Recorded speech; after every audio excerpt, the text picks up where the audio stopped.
Pour faire face à l'épuisement des ressources naturelles, aux pollutions de notre environnement et au réchauffement climatique, nous devons changer nos modes de vie et transformer nos villes en trouvant des solutions écologiques et durables. L'Indonésie est le 4e émetteur mondial de gaz à effet de serre.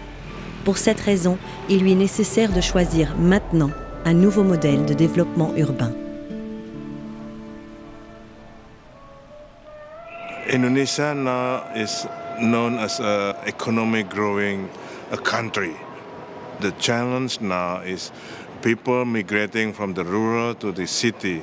As a consequence of that urbanization, people need settlement, need water, need transportation, needs a livelihood. So the challenge for the city is to provide the services for the people. L'Indonésie, c'est un nouveau partenaire avec lequel on peut coopérer, parce que les besoins sont immenses. C'est un très grand pays, avec des villes de toutes les tailles, avec des situations climatiques différentes qui peuvent correspondre à la situation française.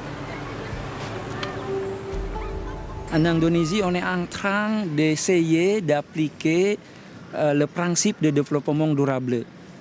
Alors, avant de mettre en place ce principe-là, on cherche le modèle et on trouve que le modèle français correspond avec notre besoin.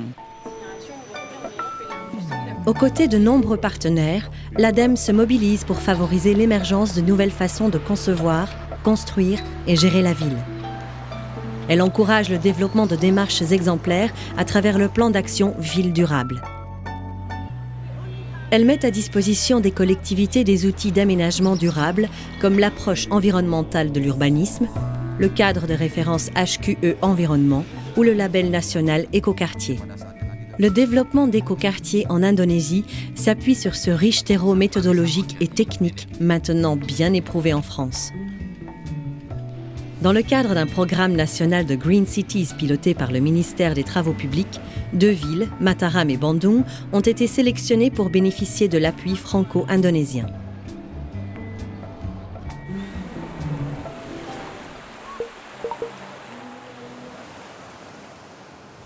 Pertama sekarang tentu kita merencanakan dulu bersama. Kita identifikasi apa yang ada di situ yang berhubungan dengan potensi, lalu kemudian persoalannya apa gitu kan. Nanti berikutnya kan akan tersusun sebuah proposal menyeluruh.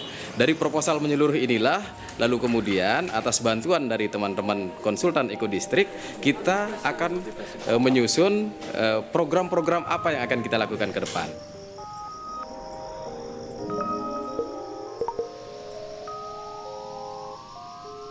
Taman Sari is a district in Bandung where we can achieve and build a so-called example of a good urban design, a good development. The district, we have highway crossing. Along the river also we have a slums area. So it's very complex, representing the complexity of Bandung. And also we want to transform the slum area into more livable housing area.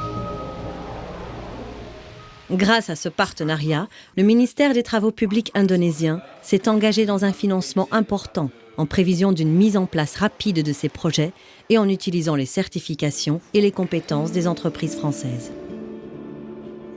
Comme en France et comme dans tout pays, un écoquartier en Indonésie sera réussi s'il tient compte des diversités géographiques, patrimoniales et évidemment culturelles, ô combien importantes en Indonésie.